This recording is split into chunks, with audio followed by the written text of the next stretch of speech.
Least terns and piping plovers are two rare birds that come to Montana to nest and raise their young every summer.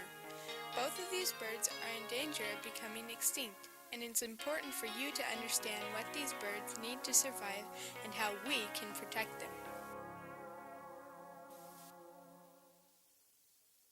Piping plovers and least terns spend the winters along the coast of South America, Mexico, and the southern United States, but they fly north to places like Montana each spring to breed.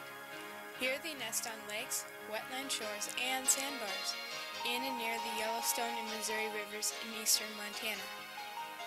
Unlike most birds who build nests in holes or trees, least terns and piping plovers dig shallow nests in the sand, making them more vulnerable to predators. You can identify least tern adults by their small size, gray back, white underparts, orange feet and bill, and most importantly by the black cap and white triangle on their foreheads.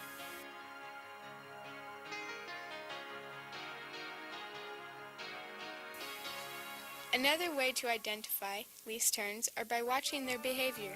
They catch fish, their favorite food, by hovering over water and diving until they've caught the fish with their long bills.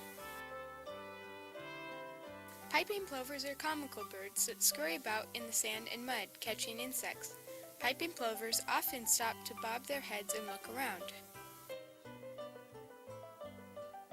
You can tell a piping plover adult from other shorebirds by their gray back, white underparts, short orange and black bill, unlike the long orange bill of the least tern, and a single black band around the neck and one across their foreheads. Least terns lay 2 to 3 eggs, and piping plovers usually lay 4 eggs.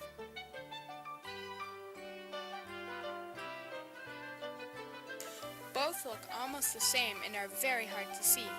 They are the same color as sand and have black and brown speckles. The tiny chicks hatch after 3 or 4 weeks, and they also blend into the sand and are hard to see. Can you guess why?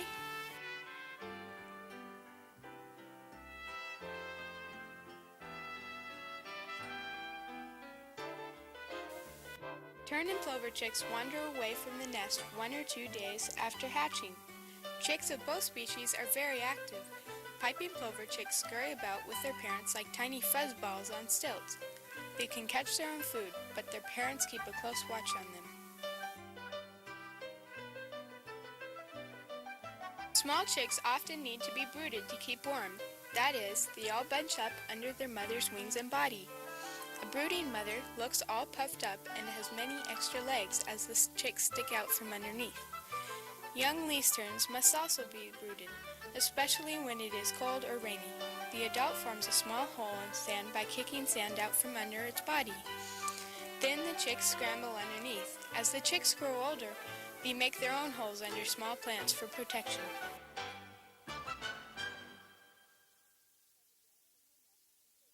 Adult terns help keep predators from their nests and chicks in a most alarming manner. All adults fly up and attack an intruder by diving on it and bombing it with feces. Avian predators, like hawks and eagles, are also chased away as the adult tern swoops upon it. Piping plovers rely on other tactics. First, they sneak away from their nest or chicks. Then, when the adult is far from its young, it will play like it has a painful broken wing. This will draw the predator's attention away from the area.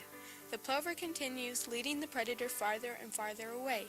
When the plover feels its young are safe, it flies away, leaving a very confused predator. These tactics do not always work, and many least terns and piping plovers lose their eggs and chicks. Sometimes chicks are lost to flooding, and of course humans can present a problem to the survival of these birds. Least tern chicks cannot feed themselves. Parent terns bring in tiny fish and hold them in their bills to offer to their chicks. Parents often have to fly around calling and looking for their chicks because least tern chicks run all over the place when the weather is good. Both chicks can fly when they are about 3 weeks old. These young birds look a lot like their parents, except the terns have no black cap and young plovers have no black bands. Flying tern and plover chicks are magnificent. Just think, only 6 to 8 weeks ago they were first laid as eggs, and only 3 to 4 weeks ago they were tiny cotton ball chicks. It's amazing, especially when you consider that they face many dangers during that time. Least terns and piping plovers nest in habitats that humans also like to use. Beaches, for example, are great places to have houses, go swimming, picnicking, and driving. In Montana, least terns and piping plover nesting habitat on rivers have been destroyed by dams and irrigation diversions or altered by farming and building. Sandbars and lake shorelines are also used for recreation, forcing the birds out. Population numbers of both birds in Montana are low and getting lower each year. Many people care about these beautiful birds and want to ensure that they survive. You can help by staying away from these birds if you see them while out boating or fishing. Leave the area. You may not see their eggs. Don't leave garbage in their habitat. This will attract predators.